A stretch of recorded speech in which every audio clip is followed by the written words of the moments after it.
দেখুন তেলের মধ্যে পাঁচফোড়ন দিয়ে দিয়েছি। এবারে যে কেটে রাখা বরবটিটা দিয়ে দেব। এবারে কিছু করে বরবটি খেতে কিন্তু খুব ভালো লাগে।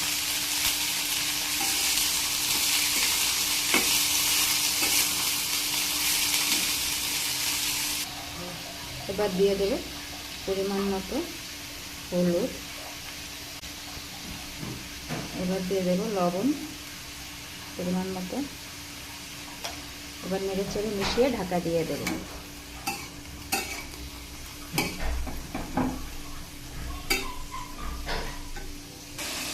এবারে বরবটিটা ঢাকা দিয়ে সিদ্ধ হওয়ার জন্য সময় দেব। বরবটি ভাজা আজকে সকালবেলার খাবার।